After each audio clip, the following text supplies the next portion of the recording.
அண்ணா சொல்லுங்கள் சார். இந்த மட்டன் சுக்கா சோரி எப்படிண்ணா?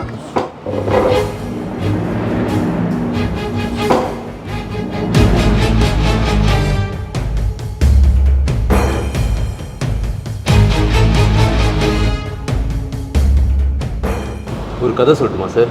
ஒரு கதையும் வேணாண்ணா, நானே செம்ம பசியில் இருக்கேன். மட்டன் சுக்கா சோரி எப்படி இருக்குன்னு தான் கேட்க முடியல. நல்லா காரசாரமாக ஒன்று போட்டு எடுத்துவாங்க.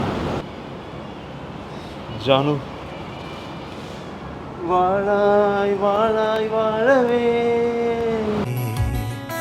இன்றின் இப்போதின் இன்பம் யாவுமே